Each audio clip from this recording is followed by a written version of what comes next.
Hi, my name is Cassie. This land has been in my family for over 30 years. When I heard my father was planning to sell it, something told me to ask him not to. It was a deep calling that this land was meant for much more than just another cattle raising field. I told him, "This land is golden, let's restore it." While applying permaculture principles with a focus on culture, spirituality, and the cultivation of local resources, this land will be transformed into an eco-village and retreat center, a place where we live in community and give back to the land as much as she gives to us. We will call it Kaona EcoVillage, Kaona meaning golden in the Taino language and inspired by indigenous chief Ana Kaona. Over the last few months, I've been working with an incredible team to design the permaculture plan for Kaona. Today, I will cover economics. Roosevelt will share our mission, vision, and community programs. John will give us an overview of the land, its surroundings, and our concept for the shelters and communal facilities. Meg will take us into the elements, water, wind, and soil. Francesca will show us how we'll feed the village through the food forest and healing garden. Brandon will take us into the wondrous world of plants, fungi, insects, and animals on the property. And Brad will take it away by giving us an overview of the master plan and energy and waste systems of Kaona. Over to you, Roosevelt. Hi, I'm going to tell you why we're here today.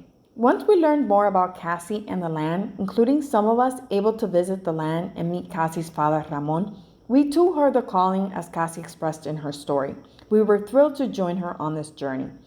We started by aligning on a purpose to ensure we establish deep roots as to why we're doing this. That purpose is defined by our vision of restoring mankind's connection to the land and our shared humanity to ensure a global community that lives by the principles of diversity, peace, joy, and equality. With that vision, we set out to fulfill our mission to build a growing intentional community that serves as a means for mankind to reconnect with the land. The manifestation of our mission is Kaona EcoVillage, an intentional residential community and retreat center. Designed and operated in accordance with permaculture principles, it is a permanent and temporary home for those longing to connect, live, and learn with the land. Over to John. The land is located in the Dominican Republic in the northwest province of Puerto Plata. The size of the property is 45.5 acres. The center of the land is occupied by a forested hill that has an elevation of 206 meters and descends to 119 meters. This elevation above the surrounding countryside offers scenic views of the sea, with temperatures ranging from 19 degrees to 30 degrees Celsius. Average yearly precipitation is 1,855 millimeters. The land is located in a rural area, with the nearest major town being Cabarete, which is 13 kilometers east. Cabarete is a popular beach town offering activities like windsurfing. The capital of Santo Domingo is 190 kilometers to the south. To the north of the property is the Lagunas Cabarete National Monument, which is an important protected area. The base map shows the limits and the shape of the property. At the entrance of the access road, there is a small farmhouse and stable. To the north is the hill and a cave. To the east is a small creek. The land is currently used as pasture. Current Zone 1 is the farmhouse. Zone 2 is the stable. Zone 3 is the pasture. Zone 4, fruit trees. Zone 5 is the wilderness area on the hill and to the eastern border. Sector compass. This sector compass shows the sun zone. The prevailing winds are from the east. In the north, there is the national monument where we expect entrance of wildlife or fire. The north is at a higher elevation, so runoff during rain events is expected. We have neighbors to the south and west with cattle and dogs. Vehicular traffic is a concern on the road because of the potential of vehicular accidents and noise. I will now pass it over to Brandon. I'm going to be explaining the plants, fungi, and bees inside of our property. So inside of Kaona, we have a very old and diverse forest thanks to the National Park Reserve El Choco, which is right next to our borderline. So you can find various species of native mahogany, mangoes, and palo santo. Also, you can find Mamey silvestre, which grows right on top of our cave entrance. So the interesting thing about this plant is that it breaks down the rock, and you can even use its roots to climb up the cave. So trees here act like hosts for various plants, like the endemic species of the Tillandsia capitata, and also vanilla orchids and the Dumbrian orchids, which you can find growing naturally on our trees. The flowering species that we have are the blue vervain, the pigeon peas, and the lantanas camaranas, which attract pollinators. Also, a very interesting thing about our property is that you can find wild pineapples growing everywhere. So the fungi inside of the property show the health of the forest and the air quality available. We have bracket red fungus and Ganoderma appellatum, which is also called the fairy house mushroom. Also, you can find lichen growing on our trees. It's a combination of cyanobacteria, algae, and fungi. They're present in places with really good air quality. So we're really happy to have them inside of our property. So around Zone 5, you can find the oldest forest inside of the property. It's been unbothered by humans and the cattle grazing. And it's because of bees. There's a huge beehive that nobody has touched or bothered in 30 years. So it's a hotspot for biodiversity. You can find more orchids and more tillandsias growing on this side than anywhere else. So also the animals inside of the property, like the horses, the chickens, and the cattle, they're used as key players for manure and also helping us control fire lines and suppressing weeds. So now we'll pass it to my partner, Meg.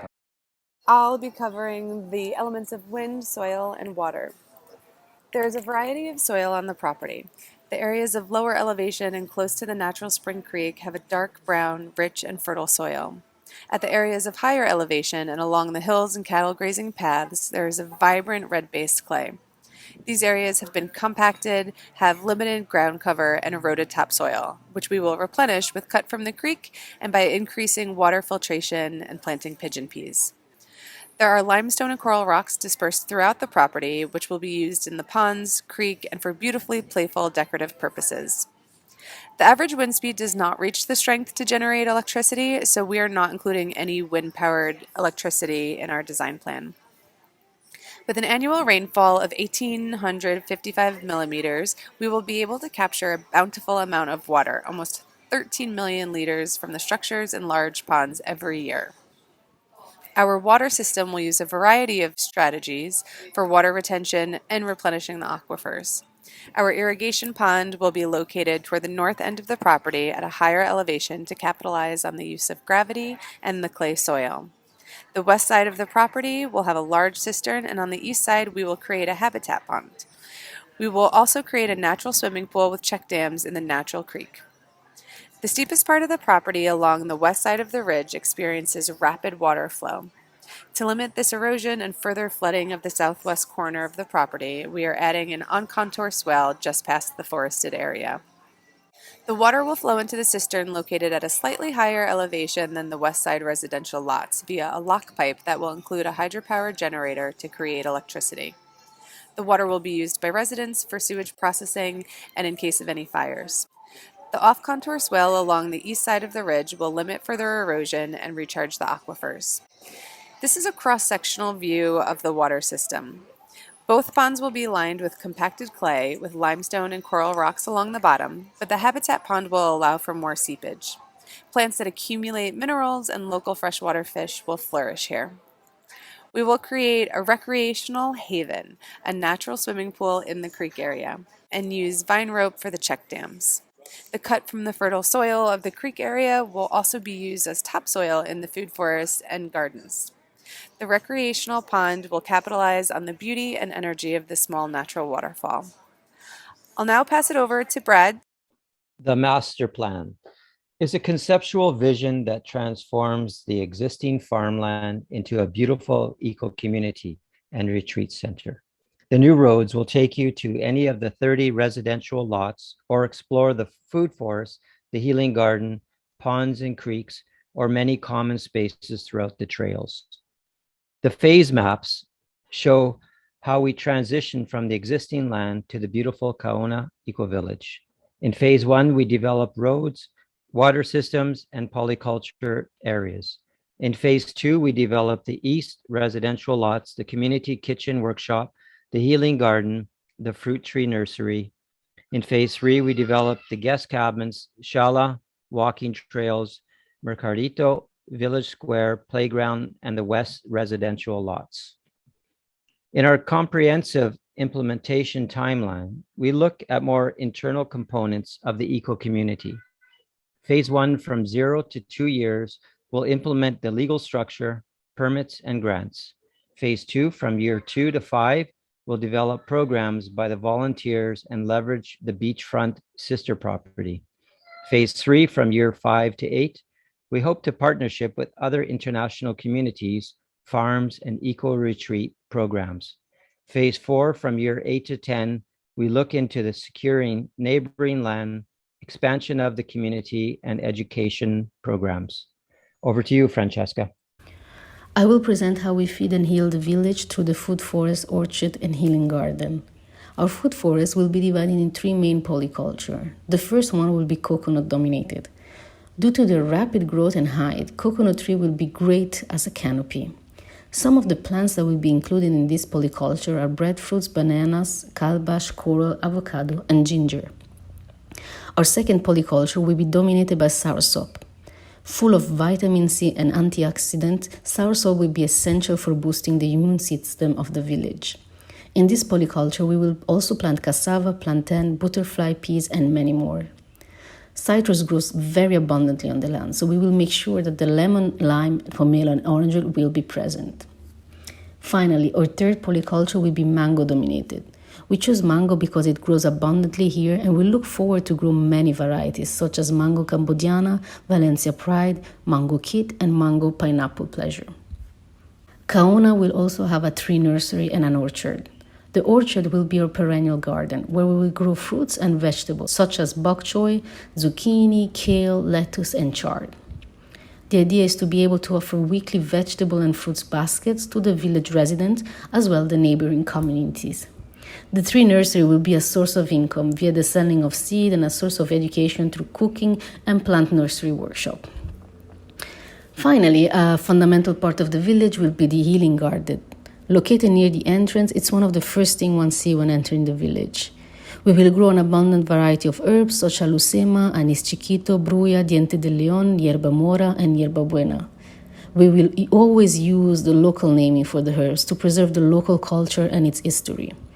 On this note, the healing garden will also be a source for workshop on Taino herbal studies and Dominican healing remedies, such as agua florida or hibiscus flora infusion. Next, I will pass it to John. Shelter.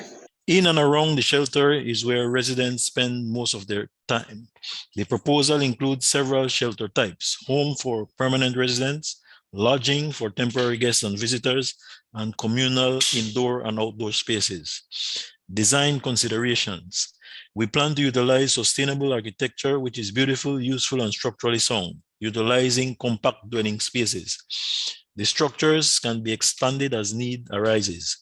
We encourage residents to utilize natural and local materials as much as possible. Passive comfort is a central consideration. We expect structures to be elevated so as to protect from water runoff and vermin. Buildings will be built with adequate roof overhang for shade. The subdivision consists of 30 lots with varying sizes, with houses oriented east to west to maximize solar and wind capture.